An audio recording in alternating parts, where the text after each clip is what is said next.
overall. You saw Kalijah Cansey put in work. Jack Campbell, by the way.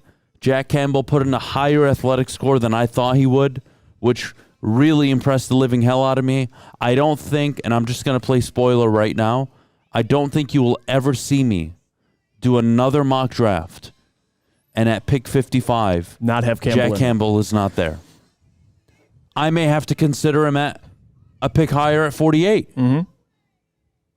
He is everything you would want and more. I think he's a Dan Campbell player. And forget Dan Campbell. I think he's a very good linebacker. You're going to want him. I thought he really impressed. Lucas Van Ness impressed. I'm just waiting. Christian Gonzalez impressed. I'm just waiting until you get to him.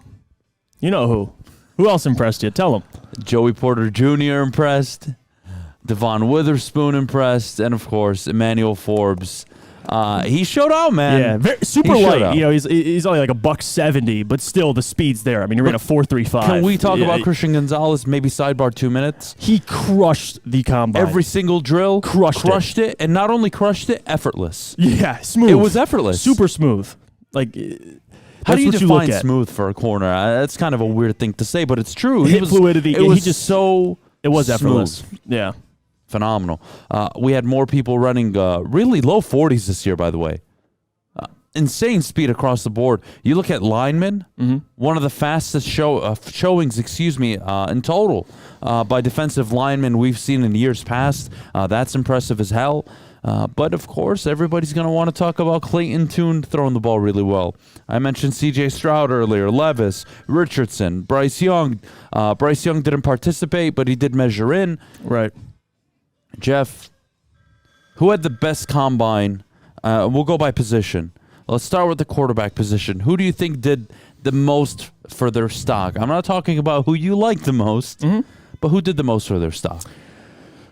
I would say it's a tough one between two guys, Will Levis and C.J. Stroud, because in a quarterback class where we all acknowledge, including myself, Bryce Young to me is the best quarterback. I know the size holds people back, but if he was 6'2", he'd be the number one pick. I do believe that. Now, Will Levis has been somebody that's been teetering and somebody that I've been more accepting of as of late, just seeing the, intangibles, the tangibles. I know he's not, the people are rating him higher than C.J. Stroud, which is really my biggest thing. And I think C.J. to go out there and throw the ball like he did, he didn't honestly have to throw the ball, but he came in, competed, threw it well. I think C.J. boosted his stock, but Will Levis to me, just the quote he had at the combine when they asked him, he's like, I just want to show off my cannon. And then he goes out there and he threw it well. So Will Levis and C.J. Stroud out of the quarterbacks. I knew what Anthony Richardson was doing athletically.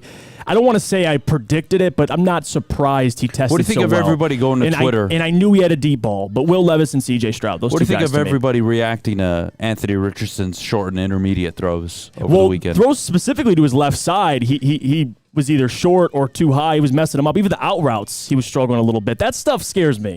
Like that's an NFL throw you got to complete. Like CJ didn't struggle with that. Will Levis looks pretty good. Like if Anthony Richardson, you're struggling short to intermediate, love the deep ball, but those guys are also open. They're open. You're not going through progressions. What concerns me isn't that they missed the throws. This is zero pressure. No pressure. Situationally, you have nobody in front of you. You're not throwing over your lineman. This is literally 7-on-7 meant to make you look good. I remember when I did 7-on-7s in high school. That was the time to just have fun and show out. This was no pressure. You had the pressure of calling the right play and making sure everybody knew what they were supposed to do, but other than that, we're throwing the rock, man. Yeah. That was it.